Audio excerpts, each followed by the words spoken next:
You're streaming CBS News Bay Area. Hello, everybody, and thank you for joining us. I'm Max Darrow. Here's a look at our news headlines. A healthcare strike in Northern California appears to be averted. Sutter Health reached a tentative deal with its workers on Saturday. It reportedly includes 14% raises, protects health and retirement benefits, and according to union leaders, better staffing conditions.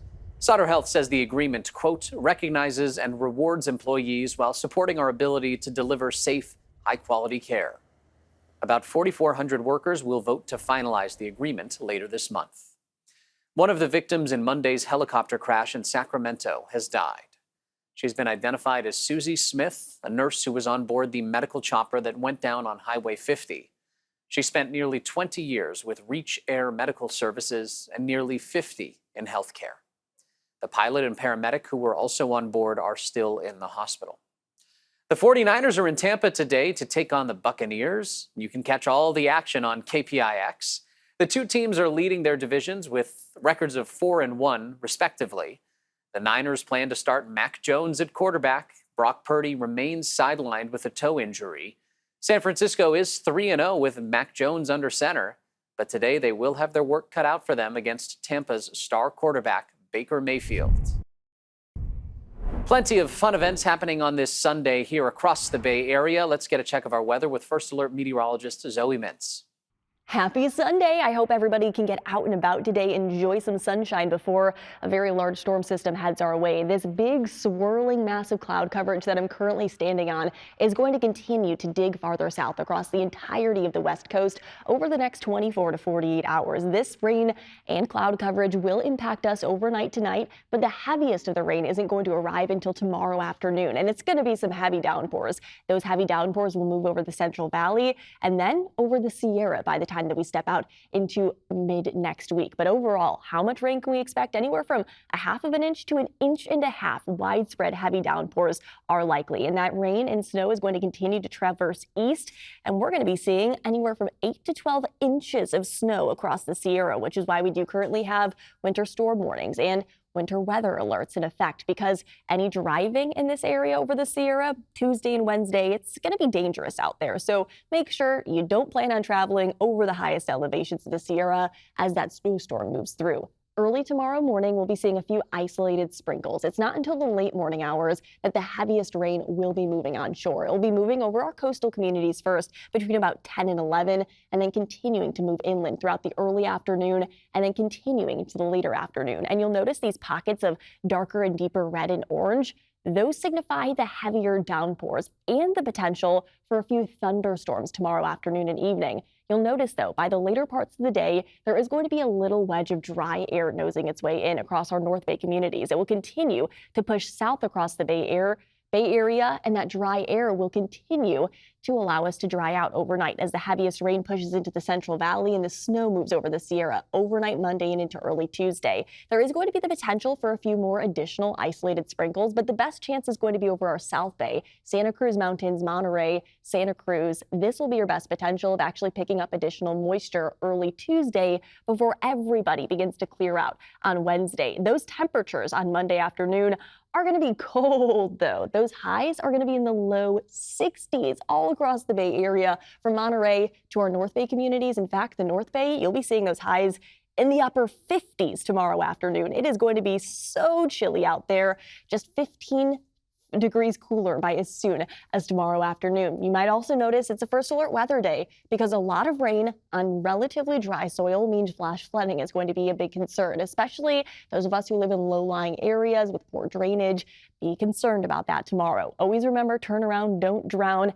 Luckily, it'll be drying out and warming up by the later parts of the week, but any afternoon plans that you have tomorrow, bring an umbrella and give yourself an extra couple of minutes on the roadways.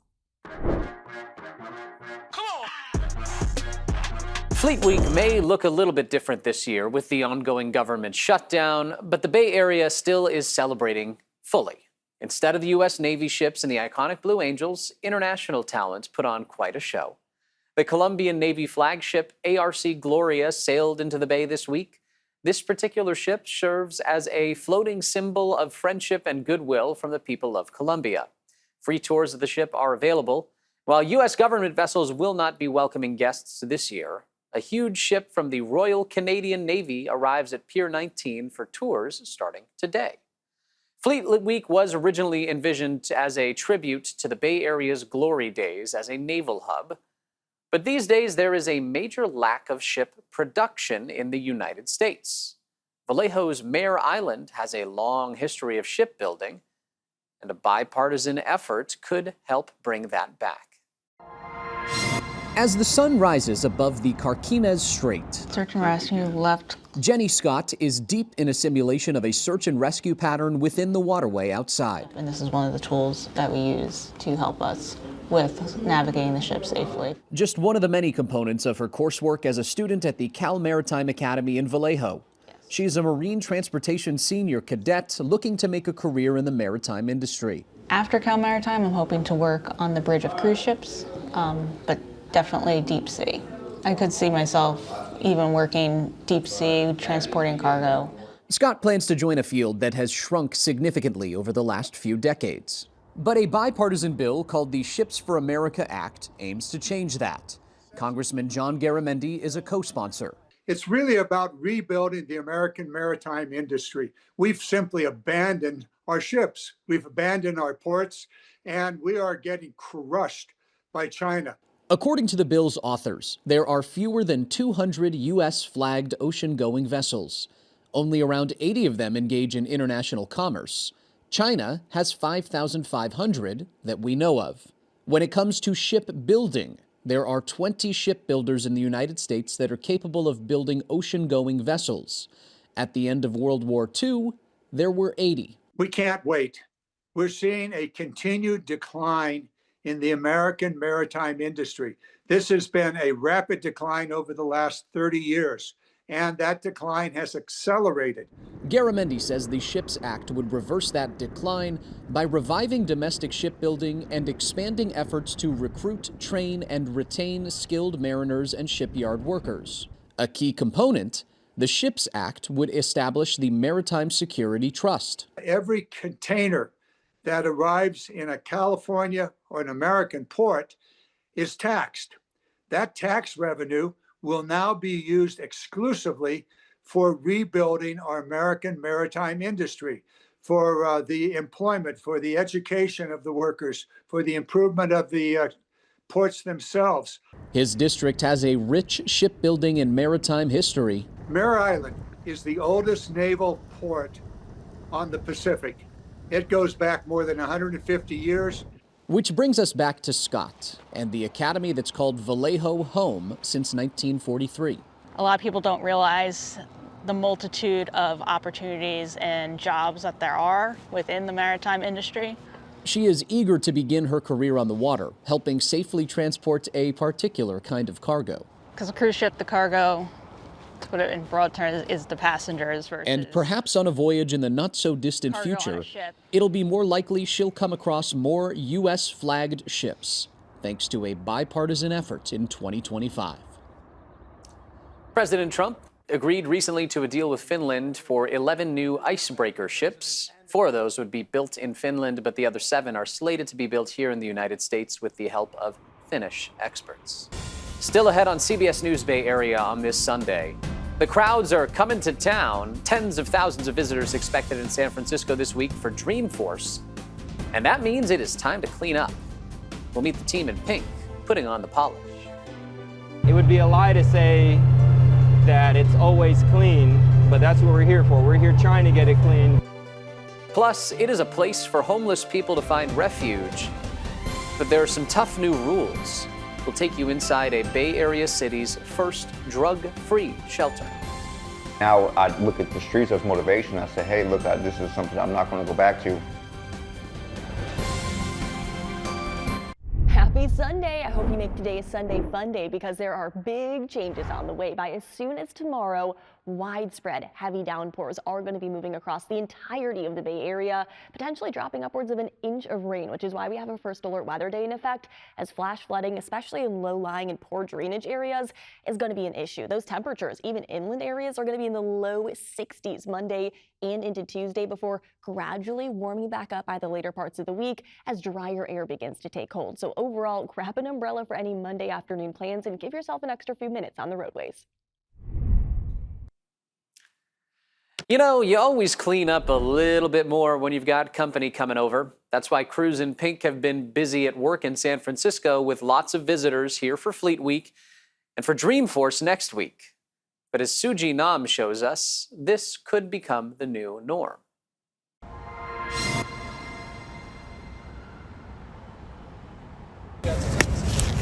Guillermo Matos, who goes by Mo, Right now, I'm grabbing the water hose, gonna connect it to our wand, and we're about to get started pressure washing the block. pressure washes the streets in the Yerba Buena neighborhood, starting at 6 o'clock in the morning, 5 days a week. It's something I love doing. I love this city. They've taken care of me. You know, it's my time to pay it back. Mo has been a pressure washer with the Yerba Buena partnership for more than a year, cleaning roughly 18 blocks in the neighborhood.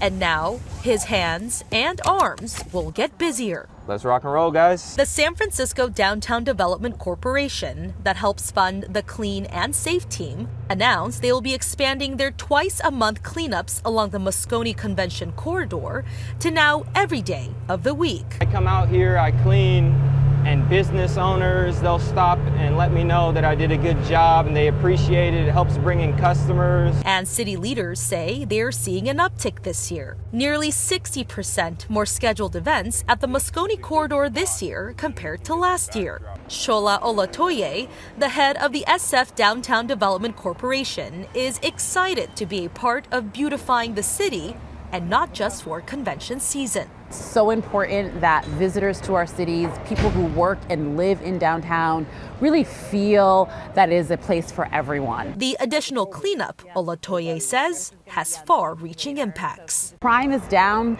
40%. We have convention bookings that's up 60%. I think people are recognizing that there is a real momentum here. According to the Downtown Development Corporation, the increased convention bookings represent over 659,000 hotel night bookings. And the head of the Yerba Buena partnership says the cleaning isn't just for visitors. We've seen 24 new small business restaurants and bars open up, and we have 11,000 residents who live right here within a block of the convention center. This thing is so fun to drive. I love this job. And ambassadors like Mo are the force behind the beautification of the city of San Francisco. I feel like San Francisco gets a bad rap. It would be a lie to say that it's always clean, but that's what we're here for. We're here trying to get it clean. He looks forward to being a part of an even greater effort of making his hometown shine.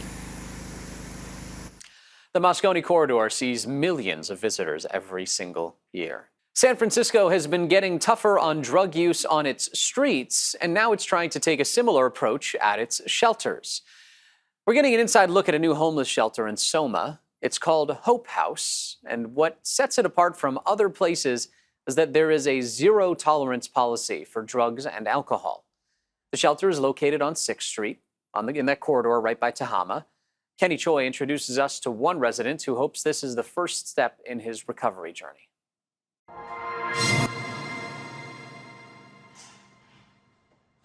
It's been a long journey struggling with addiction for Gary Noakes. Because it keeps me safe from myself, you know, because I was the biggest threat to myself. I couldn't control my choices. The 43-year-old is trying to live a different life, finding shelter at Hope House, San Francisco's first sober homeless shelter. I was living in a couple other shelters out here that were they were pretty tough going. A lot of drug users in there. He's one of 15 new residents referred by city outreach workers. Salvation Army Executive Director Steve Adami says the 58-bed shelter on 6th Street has a no-tolerance drug and alcohol policy, but that there are protocols in place to help residents if they relapse. Mistakes are going to happen, but the goal is to catch the mistake before it starts to escalate so that people can use it as an opportunity to learn. The site will provide residents shelter for 30 days and up to a year as a first step towards recovery through abstinence rather than a harm reduction, housing-first approach used at many other shelters. It is really a change that's happening right now that's taking place where we're really promoting drug-free environments, we're really promoting recovery, and I think the culture change is going to be the biggest shift. The city has contracted the Salvation Army to run Hope House, as well as other Next Step sober transitional housing programs. Noakes says he's been more than a year free of hardcore drugs, including fentanyl and methamphetamines, but that this is just the beginning. Now I look at the streets as motivation. I say, hey, look, this is something I'm not going to go back to. It's a sign of hope and a new way of life for Gary. Hope House is the first step in the Salvation Army's recovery system care. A sober transitional house that Kenny first reported on this summer is also now open in the Marina District. Still ahead, a record number of new restaurants opening in San Jose. And the secret to success goes beyond the food. You know, what used to take us maybe, 18 to 24 months is now 6 to 9 months. It's exciting what the city's doing, and we're really appreciative of it.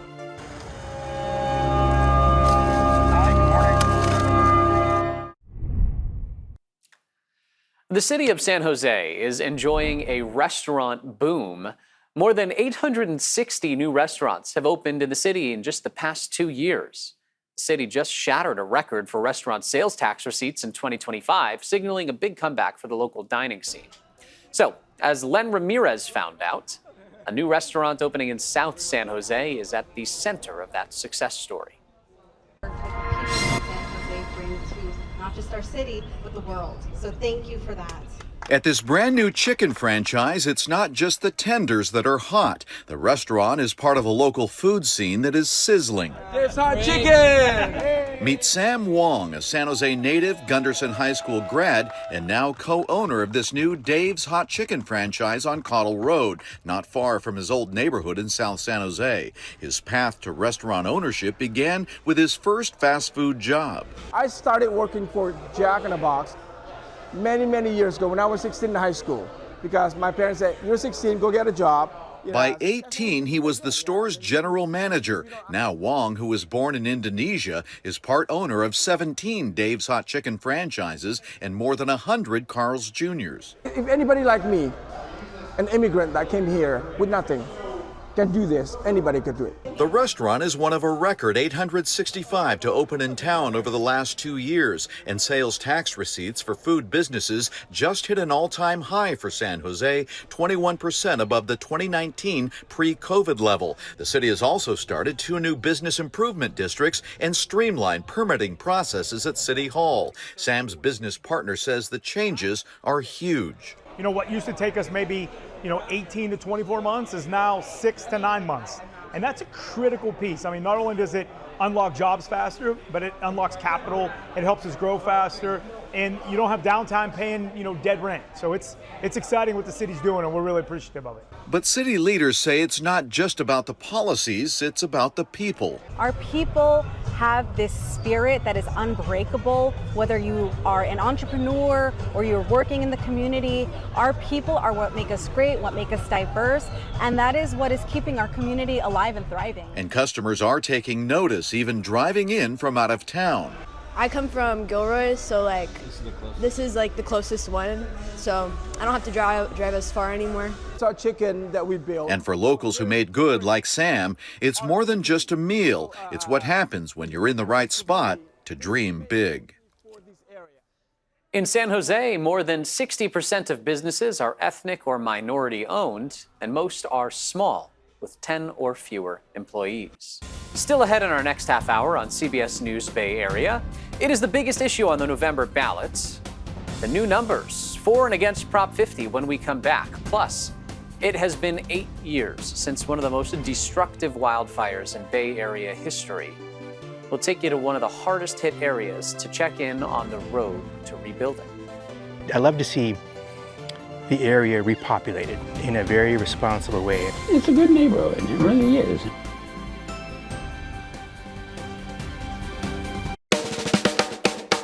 Your community, your news, powered by KPIX. CBS News Bay Area. Watch anywhere, anytime. Stay informed and connected. Trusted local news when you want it. CBS News Bay Area. Watch free on any device. You're streaming CBS News Bay Area. Thanks for staying with us. I'm Max Darrow. Here's another look at our news headlines of the day. A healthcare strike appears to be off after a breakthrough between Sutter Health and thousands of workers.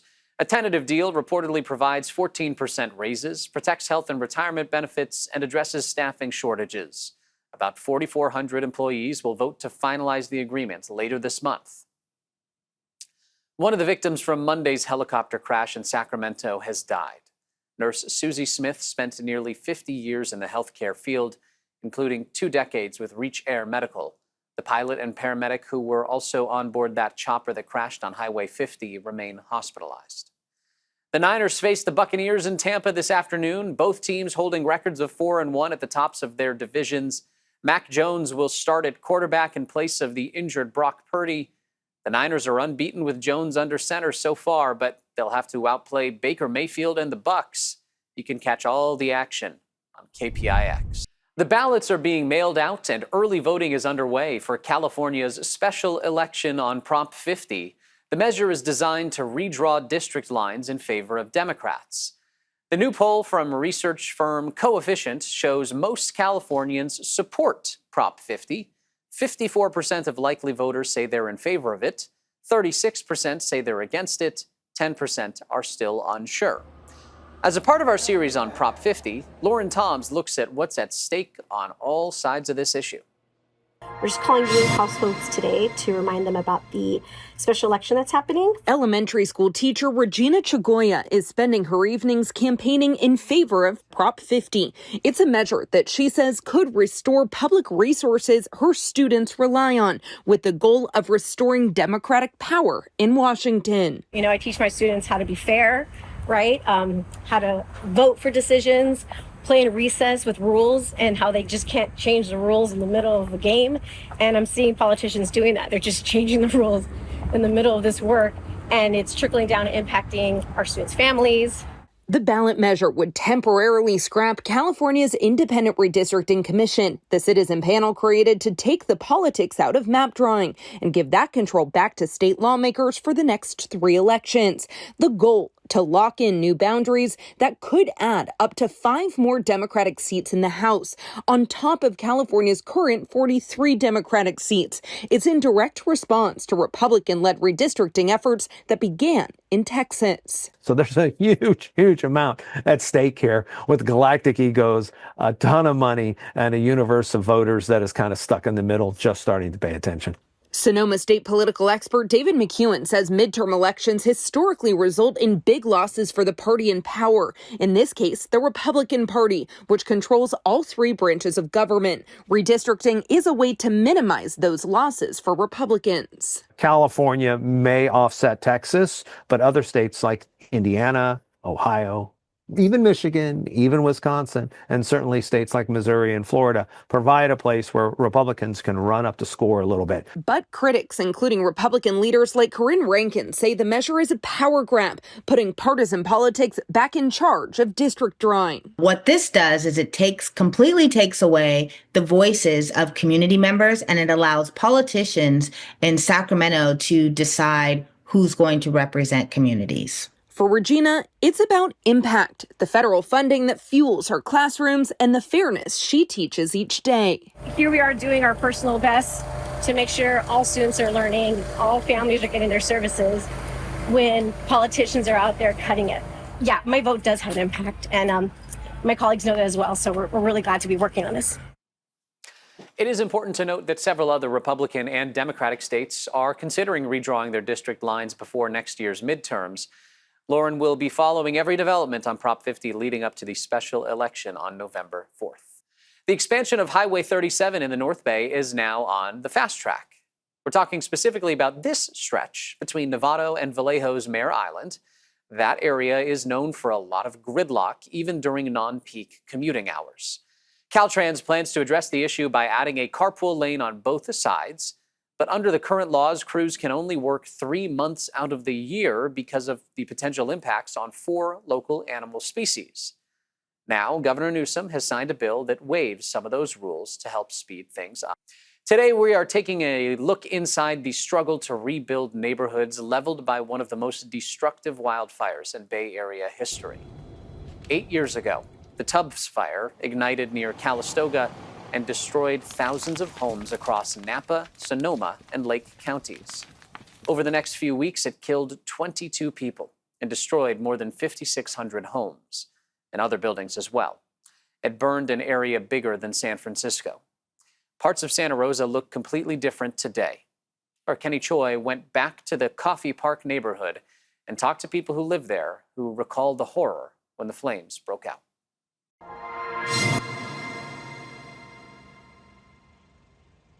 What was a neighborhood burned to ashes by an unrelenting inferno 8 years ago, Santa Rosa's Coffee Park is these days hardly recognizable. Emil Lyon lived through the terror. Young guy came and pounded on our door and said, "We got to get out of here. There's a big fire." His old red truck somehow survived and still runs strong, but the Tubbs fire destroyed his home. Took us a while to get out of here, but we got out of here. He was displaced for nearly 2 years before his home was eventually rebuilt. He continues to fill his front yard with plants. Paul Lowenthal is spokesperson for Santa Rosa Fire. You look at Coffee Park, over 90%, 96, 97% rebuilt, very few vacant lots. Fountain Grove still has a lot of construction underway. However, there are a lot of people back home, which is great to see. Residents say they're accustomed to nearly a decade of constant construction. The owner of this home in the Larkfield Wickiup neighborhood, who wasn't able to talk to us on camera, says he's fortunate his home will be completed. But others in the area haven't been able to rebuild. Experts say a lack of insurance or no insurance at all is a common reason why. Empty lots for sale abound amid newly constructed homes. I love to see the area repopulated in a very responsible way. This homeowner moved in after the 2017 wildfire and says it's good to see more accessory dwelling units also popping up in the neighborhood. His main concern is whether residents will remain vigilant and prepared for the next wildfire, whenever that might be. As residents build more fire-resistant homes, the city's fire department has bolstered its staff and added a new engine company after voters approved County Ballot Measure H, giving them more resources. Scott Westrope is chief of the Santa Rosa Fire Department. It was the right time to put these new units in service around the anniversary of the Tubbs, but it builds into the resiliency that we've worked so hard on in the last 8 years in Santa Rosa. Fire officials say certain areas, including Fountain Grove, have been rid of dangerous tree canopies, but that in some cases, invasive, heavy vegetation is worse than it was in 2017. In Coffee Park, residents like Emil have settled into his familiar but new neighborhood in many ways. It's a good neighborhood, it really is. Like so many in Santa Rosa, he's adapted and pressing forward in a resilient way. Fire investigators determined that the Tubbs fire was caused by an electrical system that was not owned by PG&E. However, a portion of PG&E's $13.5 billion settlement for other wildfires did go to victims of the Tubbs fire. Up next, tracking the unseen, how a tool from the Bay Area is mapping harmful pollutants all around us. It even got the attention of a former vice president. Your neighborhood, by your house, maybe where your kids go to school, you can see how much pollution is happening there. Plus, she empowers girls to become women who lead both on and off the field. Now, Dr. Dana is showing them bossy can be beautiful. I want them to know that they are bossy on the playground, in the classroom, and at home. In today's Project Earth, a free new tool can now help you track something invisible, small, harmful pollutants. It's done in a similar way that meteorologists track approaching storms, and part of this initiative began right here in the Bay Area. Here's Ann Makovic. Late afternoon in San Francisco near Crissy Field, there's time for a last-minute game of fetch, some windsurfing, and a sand castle. Vanessa Brownstein and her son Nicholas love the fresh air. I grew up in Los Angeles, so I feel like the air in San Francisco is almost so much better. And it feels cool. But when it comes to air quality, there's a lot more than meets the eye. There is growing concern over a tiny airborne threat. It has long-term effects. Dr. Tanya Payapilli heads up the nonprofit Breathe California. She is concerned about fine particles or particulate matter. The particulate matter is like 30 times smaller than your hair, human hair. And that goes deep and penetrates into the lungs, and it stays there. Fine particulates are created by burning fossil fuels. They play a role in heart disease, lung problems, neurological disorders, infertility, and more. Now, for the first time, a groundbreaking web tool visualizes this often invisible health threat. We think this will really help people realize it's much more common than you think to be exposed to dangerous levels of air pollution. Gavin McCormick is co-founder of Climate Trace, which just launched the free tool measuring plumes, the airborne clouds that contain these particles. The tool uses satellite technology and advanced atmospheric modeling to track the plumes from more than 660 million sources worldwide. You can see in your neighborhood, by your house, maybe where your kids go to school, you can see how much pollution is happening there and where is it coming from. The idea all began at Cal, while at UC Berkeley, McCormick, along with other researchers, created a nonprofit called Watt Time, which, with satellites and AI, measured power plant emissions around the world. And then Al Gore calls, and he says, I've been waiting since the 1990s for technology like this. This is amazing.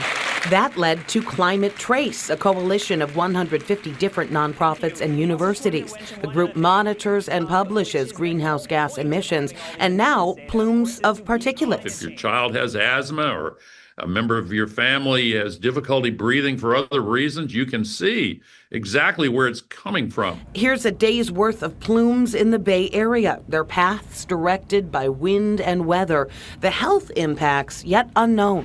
One major source, domestic and international shipping. We see a lot of tanker ships come in and out of the bay. So I understand that this is a big city and we need to bring things in and out, but maybe is there a way we can do it in a way where it doesn't hurt the air? Air that Nicholas finds just right. Not too windy, and it's not too hot, not too cold. The group will soon release more findings and solutions with the hope that we'll all breathe easier. McCormick tells us Climate Trace is now actively seeking to partner with public health institutions to connect the plume data with established health impact models. To check out the tool, just head to our website, kpix.com. Play, lead, succeed. It's not just a catchy saying. This is happening for Bay Area girls on sports fields and beyond, and a pediatrician is helping lead the way. Sharon Chin introduces us to this week's CBS News Bay Area Icon Award winner. Dr. Dana Weintraub played soccer and other sports growing up. Learning the leadership lessons, teamwork, resilience, the confidence that I gained from participation in sports, all of these fed into who I became. And that's why Dr. Dana works to give girls an equal chance to play. The pediatrician heads up the Bay Area Women's Sports Initiative, also known as Bossy. I want them to know that they are bossy on the playground, in the classroom, and at home. The San Jose nonprofit connects 2nd to 12th grade girls from under-resourced communities to women athletes for play and leadership development. It also leads activities for girls and boys living with disabilities. Bossy was founded 20 years ago by soccer stars Brandy Chastain and Julie Foudy and executive Marlene Bjornsrud after the Women's United Soccer Association folded. 5 years ago, Dr. Dana took the ball as CEO, and since then, Bossy has expanded, adding middle and high school leadership programs that include career days and visits to universities and businesses. Enrollment's grown nearly 50% to 1,400 children at about 24 schools. Aria DeZacco could not wait to be old enough to join Bossy's after-school program at Blackford Elementary School in San Jose. I waited the whole year and then I got to go. I'm a 2nd grader now. It's just amazing to me. I love it. Students are building confidence while having fun, like Nadine Nappy. It makes me want to try different sports and learn on different sports and never give up. There's a lot to feel good about. Dr. Dana led a survey of alumni that found more than 90% of Bossy girls graduated from high school, and most continued to college and kept playing sports. we would hear the same words come from our alumni about empowerment, role models, strong women. The first time they had the opportunity to see strong women leaders who looked like them. We are going to be distributing them. And while Dr. Dana credits Bossy's team of paid and volunteer coaches for its success, one of its program directors, Kimberly Ramirez, says the inspiration flows from the top. I guess what we were talking about, like that bossy magic that she brings to everyone, making people feel seen, so listening to them, and also inviting them out to wherever she's a part of. If they can see her, they can be her. And our bossy girls can definitely see her today in the Bay. 3, 2, 1. So for her leadership in expanding Bossy for the next generation, this week's CBS News Bay Area Icon Award goes to Dr. Dana Weintraub. Dr. Dana worked as a pediatrician at Stanford Medicine Children's Health for more than 20 years before becoming Bossy's CEO full-time just about a year ago. She's on the board of the U.S. Soccer Foundation and also founded the Peninsula Family Advocacy Program that helps low-income families with medical and legal concerns. And you can nominate a local hero for a CBS News Bay Area Icon Award at kpix.com/icon. Coming up, combating fear with film. How organizers of San Francisco's Latino Film Festival hope to inspire empowerment at a very critical time.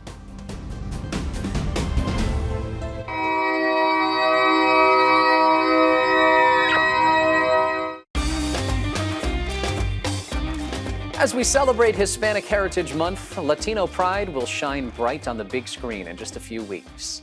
Organizers say this year's Latino Film Festival is more important than ever, with rising tensions over immigration policies. Lorene Ayub shows us how this year's films can inspire community empowerment. It's location scouting time for Lucho Ramirez. The planner of the annual San Francisco Latino Film Festival is at Apple Cinemas, where he's passing out flyers and exploring theater options. He says every movie selected highlights an authentic element of Latin culture. These films show us the diversity of different communities across the Americas, and it's something that I think is very necessary for us as film consumers. And one such film that will be featured in the festival this year is American Agitators. Directed by Bay Area filmmaker Raymond Tellez, the documentary highlights the impact of Fred Ross Sr., one of the most influential grassroots organizers of the 20th century. He advised the likes of Cesar Chavez and Dolores Huerta. Fred Ross, to the total contrary point, was the beautiful American. He was the American who came out to the barrios, who came out to the labor camp, and put himself on the line. He was their mentor. So the film is about his life and how he learned to organize, but it's also from inspiring people to organize in their communities as well. Lucho says despite the tensions around ongoing ICE raids, he wanted to make sure the film festival continues on in person this year. Even in these times that seem a little bit more pointed, I think the last thing that we should do is be canceling events or trying to shrink, because we don't gain anything by hiding away. And Raymond Tellez, who will be present during his film screening, says he hopes the film will inspire the audience with new tools for community empowerment. I think the film is very timely because I know people want to make changes in the world. They want to have an effect on what's going on in our country. And hopefully this film will inspire people to do that. And that is exactly the vision Lucho has for the festival, to build both awareness and community. It's important for a lot of arts organizations to continue to do the work that they do because it does bring joy, and we're still here and we're not going anywhere. For Lucho, the show must go on, not just for the sake of cinema, but for the communities that see their stories come to life on screen. The Latino Film Festival runs from October 23rd through November 6th. Tickets and information are available at cinemassf.com. And be sure to watch our special Una Familia this Thursday, October 16th. It airs at 7:30 on KPIX and streaming on the free CBS News app. Thanks for streaming CBS News Bay Area. I'm Max Darrow. We'll be right back with your First Alert forecast and today's top stories.